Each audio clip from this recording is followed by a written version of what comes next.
Cigarette? Oh, no thanks, I don't smoke. Let me give you some really good advice. Be the rabbit. The humble bunny can outwit all of his enemies. He's brave and sneaky and strong. Be the rabbit. Jojo! Are you alright, Jojo? Who are you talking to? Nobody. Bienvenidos a Cine Aparte y gracias por darle otra vez clic al enlace.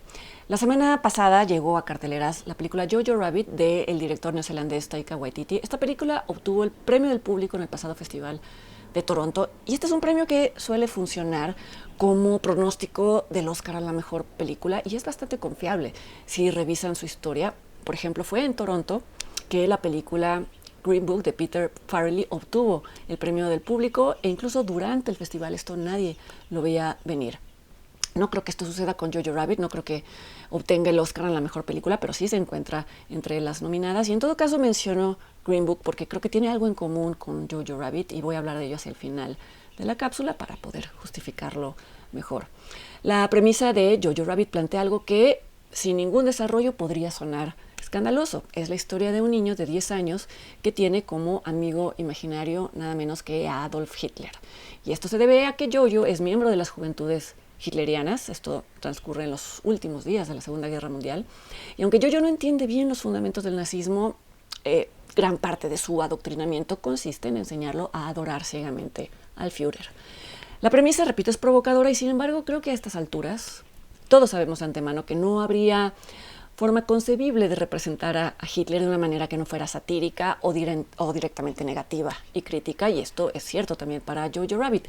Desde el segundo en que aparece en pantalla este Hitler imaginario, interpretado por el propio Taika Waititi, se revela como un personaje absolutamente ridículo. Y voy a adelantar una de las conclusiones de este video diciendo que la sátira de Hitler en esta película es tan bufonesca y tan ñoña que es innecesaria tanto en la tradición de películas que satirizan a Hitler como dentro de la trama.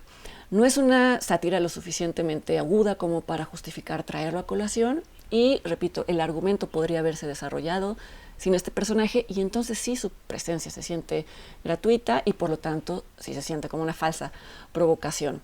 Esto en lo personal me decepciona porque Taika Waititi es co-guionista y codirector de una de mis comedias favoritas de humor negro, que es Lo que hacemos en las sombras, del año 2014.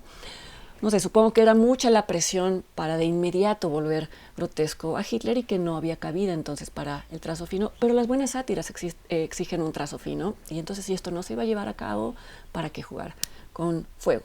La película se queda a medio camino.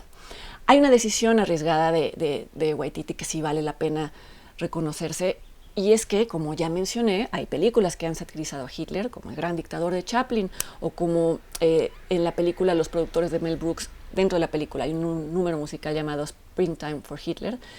Y, sin embargo, a diferencia de estas películas, Jojo Rabbit introduce el elemento de un niño genuinamente fascinado con el dictador. Y esto es perturbador, porque esta fascinación sí hace eco de una realidad, que es la hipnosis que ejerció Hitler sobre el pueblo alemán. Es decir, el Hitler de Jojo Rabbit es casi un payaso y sin embargo la admiración ciega del niño hacia él pues sí evoca un absurdo real, trágico pero real.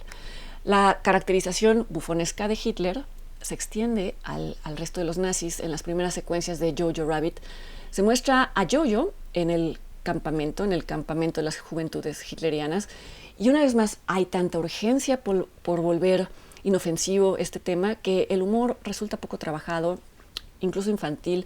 Se muestra a los nazis como villanos de caricatura y esto equivale a quitarles peligrosidad. Y si uno de los propósitos de esta película, según ha dicho el propio Taika Waititi, es combatir el antisemitismo y el odio racial, pues creo que minimizar las estrategias de los racistas no es una forma muy efectiva de cumplir este propósito.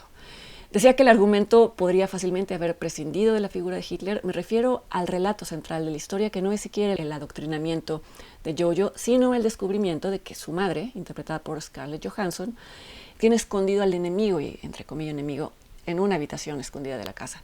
Y me refiero a una niña judía llamada Elsa, interpretada brillantemente por Thomasin McKenzie. Y es una niña con la cual Jojo primero se relaciona desde la curiosidad y el rechazo y luego desde la amistad. Este no es un spoiler, porque la película arranca propiamente cuando estos dos niños se encuentran, estos dos niños de universos muy distintos, y descubren que tienen más semejanzas que diferencias. Vamos, el que lo descubre es Jojo, quien por su adoctrinamiento había albergado nociones disparatadas sobre los judíos. En tanto la película tiene como protagonistas a dos niños, entonces las ideas de Jojo sobre el judaísmo tienen más que ver con un imaginario fantástico que a él le produce temor y que proviene de la mitología medieval. Por ejemplo, la creencia de que los judíos tenían cuernos y otros rasgos diabólicos y vampíricos. Queda claro que esta confrontación entre Elsa y entre Jojo busca ridiculizar prejuicios infundados y busca mostrar cómo una vez que cruzamos palabra con el que consideramos un enemigo, entonces este odio puede dar lugar incluso al compañerismo o a la amistad. Pero de nuevo, creo que la caracterización de Hitler y los campos de adoctrinamiento y las escenas entre Jojo y Elsa no son capaces de hacer ver a un público contemporáneo los alcances del discurso de odio. Insisto en esto no porque crea que Jojo Rabbit tenga que ser la película que de una vez por todas alerte de los peligros de la supremacía blanca. Vamos, si el propio Taika Waititi, que es mitad judío, quiso tratar el tema con ligereza, uno no tendría por qué exigir otra cosa. Y sin embargo, creo que el factor dulzura sí lleva a Jojo Rabbit a tener un tono de escapismo y a darle solución fácil a un problema que no lo tuvo y que no lo tiene. Y esto me lleva a hablar de vuelta de la película Green Book. Creo que Jojo Rabbit es a la xenofobia lo que Green Book es al racismo. Son historias que por su tratamiento y su desenlace dan la impresión de que esos problemas, por llamarlo de una manera eufemística, que esos problemas ya quedaron atrás, y no es así. Alguna parte del público, cierta parte del público sale conmovida de la película, pero quizá con la sensación de que uno de los episodios más negros de la historia ya quedó atrás. Y contribuye a esto también el soundtrack, sobre todo la canción final, una canción de David Bowie, ya verán cuál. Y esto me parece un recurso facilón para crear un cierto estado de ánimo. Estoy siendo muy dura con la película, me pareció mucho mejor que Green Book, pero sí me dejó insatisfecha su tratamiento infantil. Y no me refiero a que los protagonistas sean niños, sino a que el tono y el humor son infantiles. La sátira, como tal, no es suficientemente filosa y, en cambio, va dando lugar a un melodrama un tanto sentimental. Para cerrar, voy a decir algo positivo de la película, que es lo novedoso y lo atractivo de la caracterización de la niña Elsa. Es una caracterización novedosa, muy distinta a la que se ha hecho de niños judíos perseguidos en películas con temática semejante. A pesar de su situación y de su tremenda desventaja, Elsa se presenta como una niña atrevida, juguetona, desafiante, consciente de los prejuicios que pesan sobre ella, pero mostrándose por encima de estos prejuicios al punto de hacerle ver a Jojo que ella es más fuerte que él. Y creo que si uno de los propósitos de Jojo Rabbit era ridiculizar los prejuicios raciales, este solo personaje, el de Elsa, tiene mucho más peso que el del propio Hitler bufón. Jojo Rabbit está en cartelera y yo los invito para que me acompañen la siguiente semana aquí en otra entrega de Cine Aparte. Hasta entonces.